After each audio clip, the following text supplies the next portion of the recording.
Hey everyone, what's going on? Here's a video showing that I now have fish in the tank. So right now I have like 14 Rasporas. I'm be getting like between 50 to 80 of those. So just add them slowly as I can afford them. And then also I got over 20. I think I have 20 Odos in here. They're all over the place.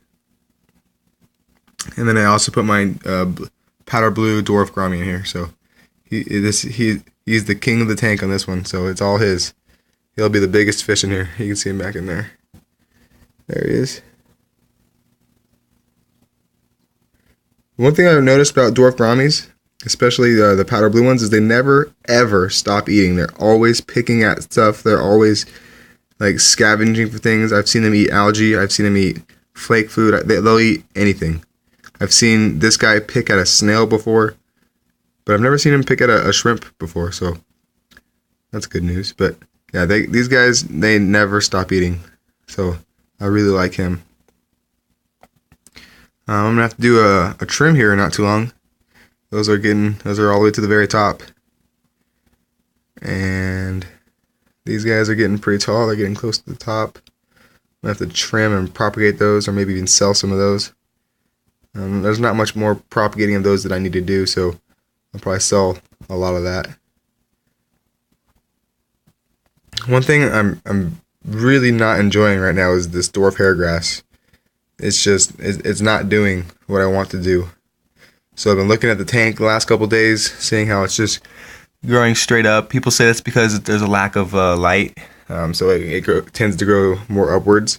I mean, I just don't see that being the case here with this tank, with it being such high light. And then like a lot of them. Let me see if I can find a good here, like this one right here. And it focuses. Come on.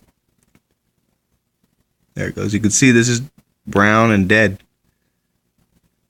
So, CO2, extremely nutrient-rich substrate, high light. And it's like, what does it want from me? So what I'm thinking about doing is propagating my Stars and Repens and having just one giant lawn of Stars and Repens. I think that would look pretty impressive. Just everywhere where there was going to be dwarf hairgrass, replace it with Stars and Repens. So that would look pretty impressive. It'd be one giant lawn of that. It's also because I have so much of it. I have 130 stems of it. And I could easily probably double that with propagation, and then wait a couple weeks, propagate again. And I can get this. Probably get a good, solid Stars and Repens carpet within a month with the amount that I have. So I think this dwarf hairgrass is gonna go. It's just not doing what I want to do, and with some of it turning brown like that, back in there you can see there's brown. It's just all. And then like you come over here and you get this great looking green patch, and then brown. You're like, why is that doing so much better than the 3 stems within an inch of it? I just don't understand. So we'll see. I've had one death so far in this tank. It was an Odo. I know Odos are wild caught, and so it is not uncommon for one to die. So I've only had one. They've had 20 in this tank for the last couple of days. They've done an amazing job. There's no algae in this tank. I was getting some algae on this rock right there. You can see where they are all grazing. Some of the Anubias nanoleaves, we're getting algae on those. So now they're all gone. This rock over here also was probably the worst algae. So there's a bunch of it on there. There's none on it now. So Odos really do the trick. I've been doing about 50% water change in this tank every 2 days. And I'm going to start slowing that down because there's not much of a film anymore on top. Not nearly as bad as it used to be.